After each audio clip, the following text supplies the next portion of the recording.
Në mëngjes, njeriu zgjat dorën për celularin, hap syt me vështirësi dhe përpiqet të thotë fjalinë e parë të ditës. Por momenti që hap gojën, përballet me diçka të pakëndshme, një aromë e rëndë, e thartë, e vjetër, që duket sikur nuk ka asnjë arsye të ekzistojë. Në ato sekonda të para, njeriu gjithmonë ka të njëjtën pyetje në mendje: çfarë ndodhi në gojën time gjatë natës, që e ktheu ajrin brenda saj në diçka kaq të paqartë dhe të pakëndshme? Është një pyetje që në heshtje e bëjnë të gjithë, por pak flasim për të. Dhe ky fakt është edhe më interesant. Aroma e keqe e mëngjesit është kaq e zakonshme, saqë është pjesë e natyrshme e fiziologjisë së njeriut, por mbetet gjithmonë e sikletshme.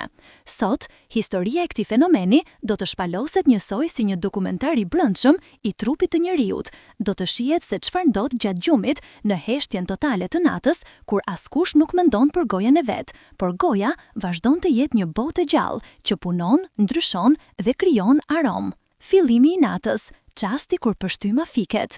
Njeriu shtrihet, mbyll syt dhe pas disa minutash trupi hyn në një ritëm tjetër. Ritmi biologjik ndryshon tërësisht. Gjatë ditës, gjëndrat e pështymës prodhojnë vazhdimisht lëng. Pështyma është mbrojtësi i parë i gojës.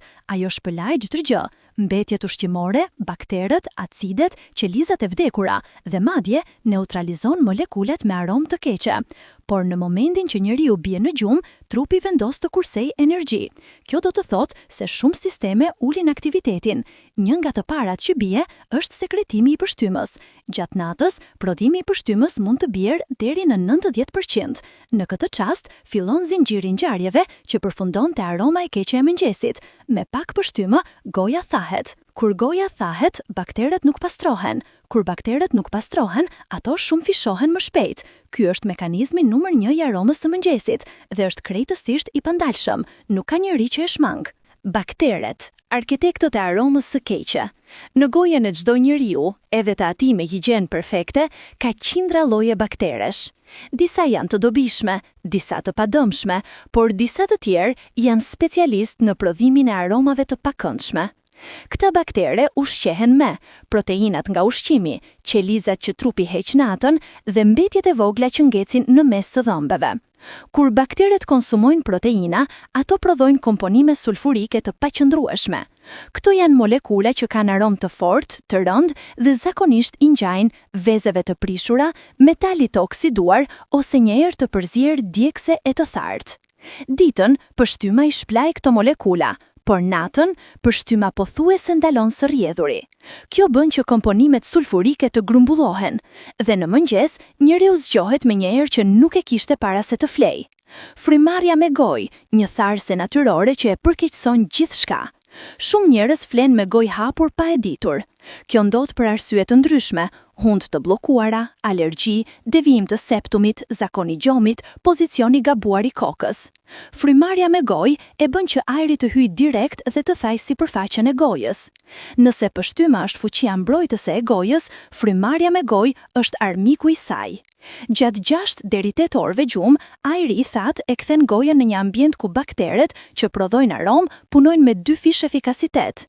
Në mëngjes, aroma është shumë e fortë tek ata që flen me gojë hapur, dhe kjo nuk ka të bëjë me higjienën dentare. Ka të bëjë me mekanikën e gjumit. Gjuha, sipërfaqja ku gjithçka fillon gjuha, sidomos pjesa e saj e pasme, është një terren i pabarabartë me mijëra gropza mikroskopike. Gjatë ditës, lëvizja e gjuhës dhe rrjedhja e pështymës e pastrojnë vazhdimisht. Natën, gjuha lëviz shumë më pak dhe pështyma është e kufizuar. Aty mblidhen qelizat vdekura, mikrobe, mukus që vjen nga hunda gjatë natës dhe proteina nga ushqimet e ditës. Bakteret e natës i zbërthejnë këto dhe në mëngjes prodhojnë aromën karakteristike që e njohin të gjithë. Prandaj shumë dentistë thonë se nuk ka aromë të mëngjesit pa gjuhë të pasme të mbushur me mbetje. Mukusi dhe hunda, ndikimi i sinuseve gjatë natës. Edhe nëse njeriu nuk është i sëmur, sinuset prodhojnë mukus gjatë gjithë ditës dhe natës. Gjatë gjumit, mukusi rrjedh poshtë laringut dhe grumbullohet në pjesën e pasme të fytit. Bakteret e gojës ushqehen edhe me këtë mukus, sepse ai përmban proteina dhe qeliza të vdekura. Sa më shumë mukus të ketë, aq më shumë material i japin baktereve për të prodhuar aromë. Njerëzit me alergji, sinusit ose hund të bllokuara kanë më shumë aromë të keqe në mëngjes, pikërisht për këtë arsye. Rigjenerimi i natës, trupi heq qeliza të vdekura. Ndërsa njeriu flet, trupi rigjeneron veten. Në këtë proces, shumë qeliza të gojës shkëputen dhe bien. Gjatë ditës, këto qeliza shpëlahen nga pështyma, por natën ato mbeten në gojë. Bakteret i zbërthejnë dhe prodhojnë amoniak, sulfur, acid butyrik, komponente aromatike që krijojnë erën tipike të mëngjesit. Aroma e mëngjesit, në një mënyrë të çuditshme, tregon se trupi po punon duke u rigjeneruar. Refluksi gjatë natës, acidi i padukshëm që ndryshon gjithçka. Njerëzit me refluks ose ata që han vonë në darkë shpesh kanë aromë më të rëndë në mëngjes. Acidi që ngrihet nga stomaku ndryshon pH-n e gojës, irriton fytin dhe rrit përqendrimin e baktereve që prodhojnë sulfur. Edhe pse njeriu nuk e ndjen gjatë natës, në mëngjes e ndjen përmes aromës. Duhanpirësit, pse aroma është më e fortë tek ata? Nikotina ul sekretimin e pështymës. Duhani lë qindre kimikate në gojë, të cilat bakteret i zbërthejnë shumë shpejt. Mbetjet e tymit krijojnë aromë më të rëndë se çdo ushqim. Kjo është arsyeja pse duhanpirësit e kanë aromën e mëngjesit shumë më agresive, më të fortë dhe më të zgjatur. Dehidratimi, shkaku i heshtur që pak e kuptojnë. Nëse njeriu nuk pi mjaft ujë gjatë ditës, trupi prodhon shumë më pak pështym gjatë natës. Kjo bën që bakteret të punojnë më lirshëm dhe aroma të rritet.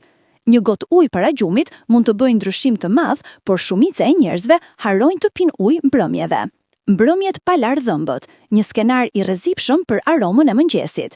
Edhe pse aroma e mëngjesit është normale, ajo bëhet shumë e fortë tek ata që nuk lajnë dhëmbët natën, nuk përdorin fill dentar, lënë mbetje ushqimore të mbërthyera mes dhëmbëve. Bakteret i gjejnë këto vende perfekte për të shumuar pa pengesa. Në këtë skenar, aroma e mëngjesit nuk është vetëm fiziologji, është edhe pasojë e infeksionit të vogël bakterial brenda gojës. Gurzat, kavitete dhe mishrat e sëmur, faktorë që e kthejnë aromën nga normale në problematike. Kur ka gurza, bakteret ngjiten mbi sipërfaqe të forta dhe formojnë koloni. Në këto zona, gjatë natës, mbetjet fshihen, bakteret shumohen, komponimet e sulfurit rriten, aroma bëhet shumë e fortë dhe më e thellë. Aroma e mëngjesit tek dikush me probleme dentare është si një alarm që tregon se goja nuk është e shëndetshme. Trupi në heshtje. Pse aroma largohet shpejt sapo njeriu zgjohet? Sapo njeriu hap syt dhe fillon të lëviz, në pak minuta ndodhin ndryshime të mëdha. 1. Pështyma fillon të rrjedh përsëri. 2. Gjuha lëviz më shumë dhe pastron veten. 3. Frymëmarrja bëhet më e thellë dhe më e rregullt. 4. Bakteret humbasin ambientin ideal për punë. 5. Uji që pihet pas gjimit pastron shumë prej komponimeve aromatike. 6. Proceset e rigjenerimit të natës përfundojnë. 7. Nëse lahen dhëmbët, aroma zhduket pothuajse menjëherë. Kjo është arsyeja pse aroma e mëngjesit është përkohore dhe zhduket brenda minutave të para të ditës. Është kjo aromë shenjë sëmundjeje? Në shumicën ndërmuese të rasteve, jo. Aroma e keqe e mëngjesit është normale, është universale, është pjesë e funksioneve të gjumit. Vetëm nëse aroma vazhdon gjatë gjithë ditës, ka probleme që duhen hetuar. Infeksione të mishrave, kavitete të fshehura, refluks i rënd, gurza të shumta, tonsile me gurza, sinusit kronik, gojë tepër e thatë nga medikamentet.